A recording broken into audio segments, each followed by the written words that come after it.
There are so many side characters and even main characters of Naruto that has and will never appear in Boruto. Choji, Shino, Lee, Kiba, up to even Tsunade and even surprisingly Kakashi. Now understandably, most of these characters would have never truly played even a good side role in the series. It's not really a matter of their era has ended, but rather even their position in Naruto wasn't exactly significant. But that doesn't go for Tsunade and Kakashi. Their experiences as Hokage and war soldiers would have truly helped and even shaped certain main characters. To me, this would especially be true for Sarada, considering her goal is to aim for Hokage. But in all honesty, even if I would love to see them, in their case, it is actually a case of their era has ended. They were around to shape the main characters of Naruto, not Boruto. They were kinda already old by the time Naruto even started. And yes, while Sarada's goal is to be Hokage, she wants to be a Hokage like Naruto. She somewhat has people to tell her who he was already. She had the Hokage himself at some point. I could make an argument for Tsunade and Kakashi's relevant involvement, but I don't think it would be a long or compelling video. Because realistically, the value that Boruto characters would have gained from Tsunade and even Kakashi would have been gotten from Sakura. Well, at least some characters. You see, Sakura was and is still a major character in the entire Naruto series. Yeah, she was definitely insufferable in a lot of the parts of the series. Granted, most of her insufferable moments are only in the anime and not canon to the manga. She is still a core part of the series. She is a Team 7 member. Say what you want to say, but she realistically has more relevance and involvement than Kakashi, especially now. It's not like she hasn't been seen in the manga at all. In fact, the grace she's had to get some screen time is nice. But dude, some of her peers actually have more relevance than her. Nigga, Ino and Hinata got more screen time and relevance than her. Obviously, Hinata is Boruto's mother, so of course, but they literally could have made the same excuse on Sarada, on Ino, regardless of her abilities. There are way too many people who can use the mind transfer technique in the village. But honestly, I do understand. Sakura is a medical ninja, the top medical ninja in the Leaf Village hospital and of the Leaf Village in general. She might be as busy as the Hokage some days in the office, and if you think about it, the only time she gets to be seen in the manga is to treat her devastatingly jumped husband or her devastatingly jumped daughter, and then also her devastatingly jumped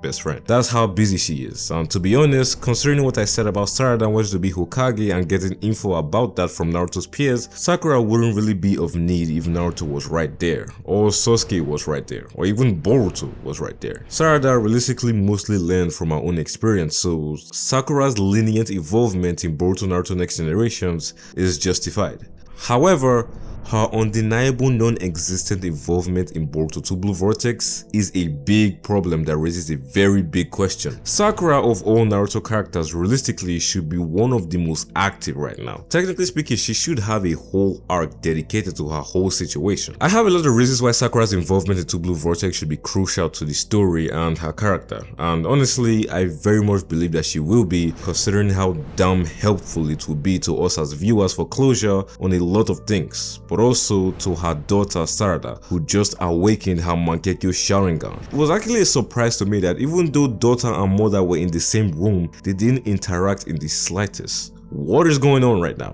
I got too many reasons, so in this video I will be going through all my reasons as to why Sakura should most definitely be a major subject of an arc or in the entire story of Boruto Two Blue Vortex. But before we get into this video, I would kindly ask that you like this video, as it does help a lot in the algorithm, or whatever the fuck they want to call it. Please let us get to, let's say, 150 likes, maybe 200, please, if that's not too much to ask for. Leave your thoughts in the comments below on your opinion about Sakura, Boruto Sakura, please. We don't need to talk about Naruto Sakura. And please subscribe. It doesn't take a lot, and it will greatly help in my pursuit to get to 2K this year. So please subscribe.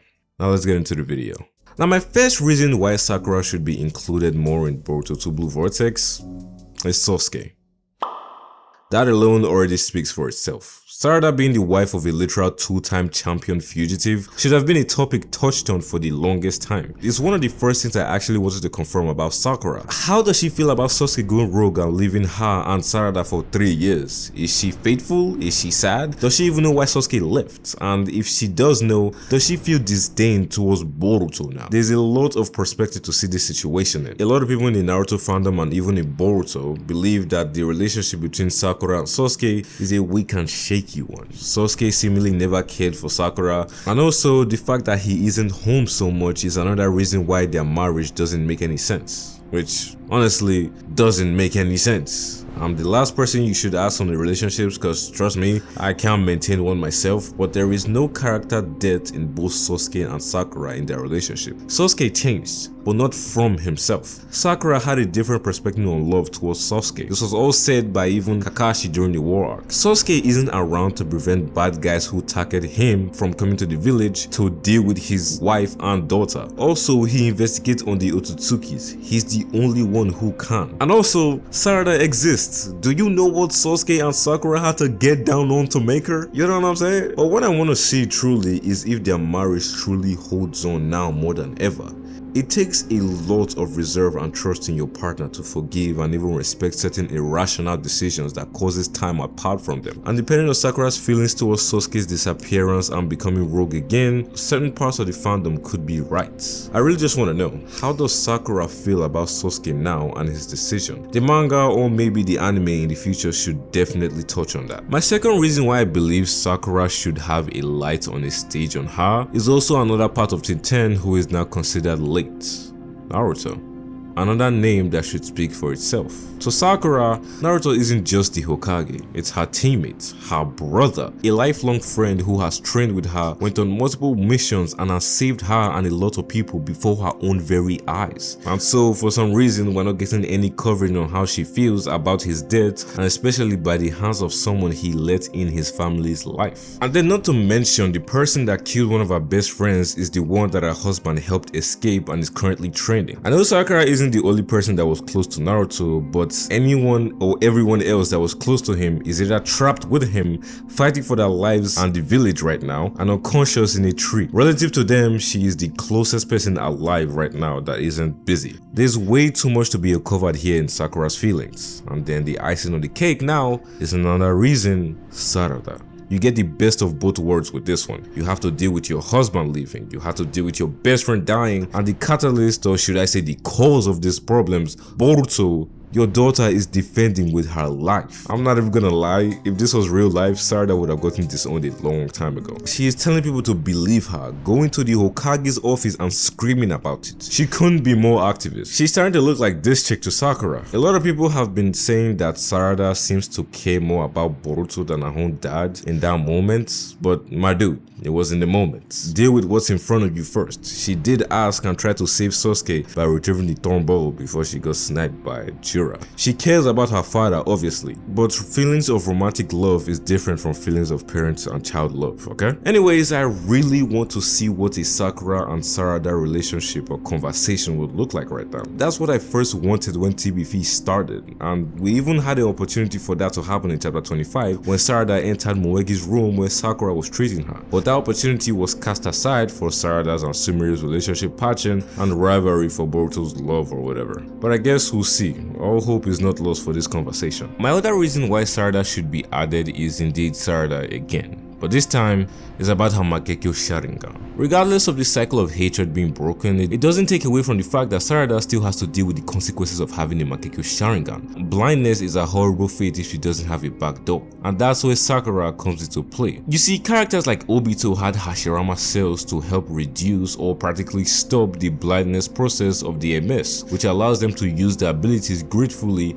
and without any drawback. The only method other than this is Sasuke giving her his MS for her to get the eternal Mangekyo Sharingan. However, I am honestly skeptical about this because, well, Sasuke would literally have to go blind to help his daughter, and two, we don't even know the extent of his effect because bro doesn't even have a second eye. We know how that got taken out.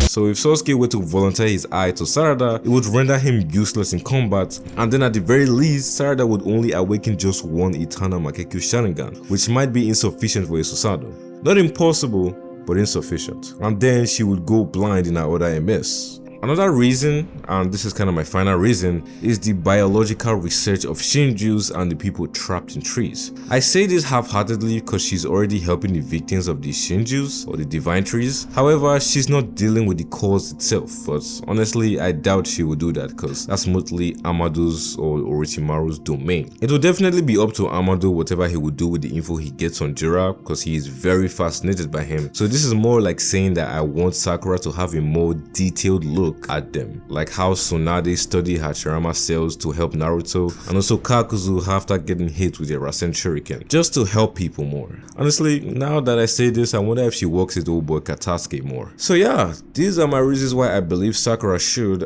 have had a more impactful or simply more parts in Two Blue Vortex. I believe that she will eventually get something, but only time and decisions by the creators will tell. So what do you guys think? Should Sarada be a part of Two Blue Vortex? Leave your thoughts in the comments below, and while you're at it, please leave a like. We are shooting for 170, 150, 200 if I'm feeling lucky. Please, shouldn't be that hard. Don't let me down. And then also subscribe. We're shooting for 2k and even maybe 3k soon. Thank you guys for watching this video, and I'll see you on the next one.